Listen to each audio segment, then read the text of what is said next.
Hello welcome back to my channel code 24। मैं हूं सादिक और मैं आज आप लोगों के साथ डिस्कस करने वाला हूं टाइप कास्टिंग के बारे में। तो दोस्तों टाइप कास्टिंग जो है ये प्रोग्रामिंग लैंग्वेज में बहुत ही छोटा कॉन्सेप्ट है लेकिन बहुत इंपॉर्टेंट कॉन्सेप्ट है, क्योंकि अगर हम लोग कुछ भी प्रोजेक्ट करने जाते हैं तो उसमें जो टाइप कास्टिंग का जो काम है उसमें बहुत यूज़ होने वाला है। तो इसीलिए हम लोग को टाइप कास्टिंग के बारे में जानना चाहिए। तो अगर आप लोगों को टाइप कास्टिंग के बारे में बहुत अच्छा से जानना है तो आप लोग इस वीडियो को लास्ट तक देखें। आशा करता हूँ कि टाइप कास्टिंग के बारे में कोई भी डाउट नहीं रहेगा। देखिए दोस्तों, आप लोग जब प्रोजेक्ट करते हो तो आप लोगों के पास कुछ मतलब इंटीजर डेटा टाइप रहता है या फिर फ्लोट डेटा टाइप रहता है। तो हमें अगर फ्लोट डेटा टाइप को इंटीजर डेटा में कन्वर्ट करना है या फिर इंटीजर डेटा को हम लोग फ्लोट डेटा में कन्वर्ट करना है, तब जो हम लोग प्रोसेस करते हैं उसी प्रोसेस को दोस्तों हम लोग टाइप कास्टिंग बोलते हैं। तो कोई रॉकेट साइंस है नहीं, बहुत ही सिंपल सा टॉपिक है। हम लोग डायरेक्टली चलते हैं अभी कोड एडिटर पे जो कि है रैपलेट पे, तो वहीं पे जाके हम लोग इस टाइप कास्टिंग को समझने वाले हैं। तो दोस्तों आप लोगों ने पूछा था कि मैं हमेशा रैपलेट ही क्यों यूज़ करता हूँ। अगर आप लोगों के पास अगर कोई कोड एडिटर है, मतलब विजुअल स्टूडियो कोड मैं हमेशा रिकमेंड करता हूँ, तो विजुअल स्टूडियो कोड है तो बिल्कुल आप लोग वहीं पर प्रैक्टिस कीजिए। तो मैं सिर्फ आप लोगों के लिए, आप लोगों की हेल्प के लिए मैं रैपलेट पे कोड अपडेट करता हूँ। मेरा जितना भी सारा मैं कोड करता हूँ सारा कोड का डिस्क्रिप्शन में लिंक पे डाल देता हूँ, एंड लिंक पे जाके आप लोग क्लिक करेंगे तो ये सारा कोड उसी वक्त रन कर सकते हैं आप लोग, एंड आप लोग आउटपुट भी देख सकते। अगर आप लोग मतलब बाहर हो या फिर कहीं पे भी जर्नी कर रहे हो या फिर मतलब ऑफिस पे हो, आप लोग ये मेरा वीडियो देख रहे हो, तो लिंक पे जाके क्लिक करके मेरा जितना भी सारा कोड है उस कोड को आप लोग रन करके उसी वक्त देख सकते हो। तो ये आप लोगों के लिए बहुत हेल्प हो जाता है कि आप लोगों के लिए एक अलग सा सिस्टम, मतलब कंप्यूटर, उसमें फिर बहुत सारा कंपाइलर ये वगैरह इंस्टॉल, ये झंझट सब खत्म हो जाता है। ठीक है, तो इसीलिए मैं हमेशा कोड को रैपलेट पे अपलोड करता हूँ ट्यूटोरियल के लिए। मेरा जितना भी सारा, मैं खुद का जितना भी सारा प्रोजेक्ट है, ये प्रोजेक्ट में करने के लिए हमेशा मैं विजुअल स्टूडियो कोड को रिकमेंड करता हूँ, मैं यूज़ भी करता हूँ। इस कोड को यहाँ से कॉपी करके आप लोग विजुअल स्टूडियो कोड पे जाके पेस्ट करके वहाँ पे भी आप लोग प्रैक्टिस कर सकते हैं। हाँ दोस्तों, मैं और एक बात बताना चाहता हूँ, अगर आप लोग इस चैनल पे नए हैं तो इस चैनल को जरूर सब्सक्राइब कीजिए, एंड ऐसे ही इंटरेस्टिंग कंटेंट के लिए, क्योंकि मैं सी प्रोग्रामिंग का अभी जो हमारा प्लेलिस्ट चल रहा है, ये प्लेलिस्ट आप लोगों के लिए बहुत इंपॉर्टेंट है अगर आप लोग बिगिनर्स हो। ठीक है, तो आप लोग इस चैनल को सब्सक्राइब करके इस प्लेलिस्ट को बुकमार्क कर लीजिए। ठीक है दोस्तों, तो मैं चलता हूँ डायरेक्टली रैपलेट पे, एंड रैपलेट में जाके इस कोड को हम लोग अभी डिस्कस करने वाला है। तो दोस्तों मैं यहाँ पे आ गया हूँ रैपलेट पे।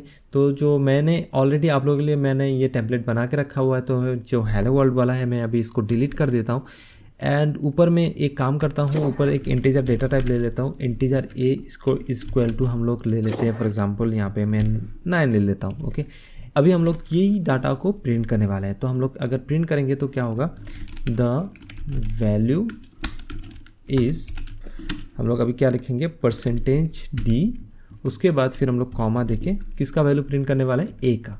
ठीक है, तो चलो इसको हम लोग अभी रन करते हैं। तो रन करने से क्या होगा कि जो वैल्यू इस 9, ये तो सभी को पता ही है। अब देखिए यहाँ पे हम लोग और एक वैल्यू लेते हैं जो कि हमारा डेटा टाइप फ्लोट में होगा। ठीक है, इसको हम लोग बी दे देते हैं, एंड उसके बाद इसको हम लोग ले लेते हैं 45। ओके, अभी हम लोग इसको क्या करते हैं, परसेंटेज डी पे ही हम लोग बी का वैल्यू प्रिंट करेंगे। मतलब डेटा स्पेसिफायर क्या है, यहाँ पे परसेंटेज एफ लगाना चाहिए था, लेकिन हमने क्या किया, परसेंटेज डी ही लगाया। उसके बाद फिर हम लोगों ने यहाँ पे बी दे दिया। देखिए यहाँ पे ऑलरेडी एक हमारा अंडरलाइन आ रहा है जो कि हमें बोल रहा है कि format specifies type int but argument has type float. मतलब कि हमारा स्पेसिफाइड इंट दिया हुआ है, यहाँ पे हमारा फॉर्मेट स्पेसिफायर इंट दिया हुआ है, लेकिन हमने क्या यूज़ किया, यहाँ पे फ्लोट वैल्यू यूज़ किया। लेकिन फिर भी हम लोग इसको इग्नोर करेंगे, हम लोग रन करके देखते हैं आता क्या है रिजल्ट। तो देखिए यहाँ पे कुछ गार्बेज वैल्यू हमारा आ गया है 10। यहाँ पे तो ये वैल्यू हम लोगों ने डाला ही नहीं था ना, फिर भी ये वैल्यू आ गया है। तो इसको हम लोग प्रिंट करने के लिए क्या करते हैं, यहाँ पे परसेंटेज एफ लगाते हैं। ठीक है, एंड उसको फिर हम लोग रन करेंगे तो यहाँ पे 45 पॉइंट समथिंग आ जाएगा। देखिए 45.00 आ गया। तो दोस्तों ये 00 कहाँ से आया, ये जब भी हम लोग फ्लोट वैल्यू कुछ असाइन करते हैं मतलब वेरिएबल पे, तो उसके बाद ये ऑलरेडी ले लेता है कि पॉइंट के बाद कुछ वैल्यू है, तभी जाके ये यहाँ पे प्रिंट कर देता है। ठीक है, तो अभी हम लोग क्या करेंगे, ये जो परसेंटेज डी ही लगाएंगे हम लोग, लेकिन फिर भी हम लोग चाह रहे हैं कि बी को हम लोग परसेंटेज डी में प्रिंट करें। मतलब कि बी का जो डेटा टाइप था वो फ्लोट था, हम लोग अभी बी का डेटा टाइप इंट पे कन्वर्ट करके फिर हम लोग परसेंट डी से इसको डिस्प्ले करवाएंगे। ठीक है, तो इसको हम लोग इंट पे कन्वर्ट करने के लिए बिल्कुल छोटा सा एक स्टेप है, वो क्या है, हमें बी का पहले हम लोग को ब्रैकेट के अंदर इंट लिखना है। ठीक है, इंट लिखना है, बस हो गया। इंट मैंने बी दे दिया, इसका मतलब इंट देने से क्या होगा, ये जो बी का डेटा टाइप कोई भी हो, मतलब फ्लोट हो या फिर इंट हो, उसके बाद ये पूरा जो चीज़ है ये इंट पे कन्वर्ट हो जाएगा, इंटीजर पे कन्वर्ट हो जाएगा। तब इंटीजर पे कन्वर्ट हो जाएगा, उसके लिए हमें %d से हम लोग इसको स्पेसिफाई करते हैं ताकि हमें प्रिंट देखने को मिल जाए। ठीक है, चलिए इसको हम लोग अभी रन करके देखते हैं। तो यहाँ पे देखिए हमारा 45 रिजल्ट आ चुका है। ठीक है, अगर हम लोग यहाँ पे 45.52 ले लेते हैं तो फिर भी हम लोग इसको रन करते हैं तो देखिए यहाँ पे हमारा 45 ही आ रहा है, क्योंकि हमने b को फ्लोट वैल्यू से इंटीजर वैल्यू पे कन्वर्ट कर दिया। तो दोस्तों यहाँ पे देखिए, जब भी हम लोग कुछ फ्लोट वैल्यू को इंटीजर में कन्वर्ट करते हैं तो यहाँ पे पॉइंट के बाद जो भी वैल्यू होगा, ठीक है, पॉइंट के बाद कुछ भी वैल्यू होगा तो वैल्यू को वो इग्नोर ही कर देगा। तो यहाँ पे अगर हम लोग 0.52 ले लेते हैं तो क्या होगा, यहाँ पे हमारा जो रिजल्ट है ये 0 ही आएगा। ठीक है दोस्तों, तो यहाँ पे देखिए 0 ही आया। ओके, हम लोगों को अभी पता चल गया है कि कैसे हम लोगों ने फ्लोट को इंटीजर पे कन्वर्ट किया। तो चलिए इस बार हम लोग फिर ए को फ्लोट में कन्वर्ट करके देखते हैं। जो यहाँ पे ए तो इंटीजर में है ना, तो इसको हम लोग फ्लोट पे कन्वर्ट करेंगे। तो फ्लोट %f, अगर हम लोग डायरेक्टली ए लगाते हैं यहाँ पे तो क्या होगा, यहाँ पे कुछ गर्वेज वैल्यू आ जाएगा। देखिए 0.00 आ गया, हालांकि ए का वैल्यू जो है वो 9 है।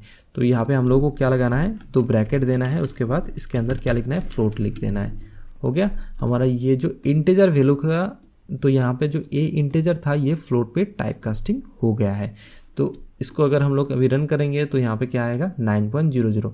तो देखिए यहाँ पे हम लोग ने इंटीजर को फ्लोट पे कन्वर्ट किया, उसके बाद फिर फ्लोट को हमने इंटीजर पे कन्वर्ट कर दिया। अब देखिए और एक इंटरेस्टिंग चीज़ है यहाँ पे, मैं आप लोगों को दिखाना चाहता हूँ। चलिए मान के चलता हूँ मैं यहाँ पे 45 दे दिया, उसके बाद फिर डिवाइडेड बाई 4 दे दिया। तो अगर हम लोग 45 को डिवाइडेड बाई 4 करते तो दोस्तों जब हम लोग इसको रन किया तो देखिए इंटरेस्टिंगली यहाँ पे रिजल्ट क्या आ रहा है, 11.000। लेकिन हमारा जो रिजल्ट है वो 11.25 आना चाहिए। हमने यहाँ पे कोई भी गलती नहीं किया, फ्लोट ही ले लिया था एंड बी को हम लोग फ्लोट के हिसाब से ही इसको प्रिंट कर दिया, लेकिन फिर भी हमारा रिजल्ट जो है ये 11.00 ही आ रहा है। तो इसका मतलब ये हुआ कि कोई भी हम लोग इंटीजर डिवाइडेड बाय, अगर हम लोग इंटीजर वैल्यू करते हैं, यहाँ पे हम लोग ने इंटीजर ले लिया, ये भी हमारा इंटीजर ही था, तो अगर हम लोग इंटीजर डिवाइडेड बाय इंटीजर करते हैं तो उसका जो रिजल्ट है, जितना भी हम लोग फ्लोट में स्टोर कर लें, लेकिन उसका जो रिजल्ट है वो हमेशा इंटीजर पे ही स्टोर होगा। ठीक है, तो यहाँ पे 45 डिवाइडेड बाई 4 किया, यहाँ पे हमारा रिजल्ट जो है 11 ही स्टोर हुआ। तो अगर इसको हम लोग मतलब 45 या फिर 4 दोनों में से किसी को अगर हम लोग टाइप कास्टिंग करके फ्लोट में कन्वर्ट कर देते हैं, तभी जाके जो हमारा एक्चुअल रिजल्ट हमें देखने को मिल जाएगा। तो चलिए हम लोग 45 को टाइप कास्टिंग करके फ्लोट में कन्वर्ट कर देते हैं। तो हम लोग ने 45 को अभी कर दिया है। अभी इसको अगर रन करेंगे तो हमारा जो 11.25 है ये रिजल्ट आ रहा है। देखिए दोस्तों, तो आप लोगों को ये छोटा सा कॉन्सेप्ट है, लेकिन ये बहुत ही यूज़फुल है अगर जब आप लोग प्रोजेक्ट करने जाओगे। तो होपफुली ये वीडियो आप लोगों का टाइप कास्टिंग का कॉन्सेप्ट क्लियर कर दिया है। अगर इस वीडियो को अच्छा लगे तो लाइक एंड कमेंट ज़रूर करें।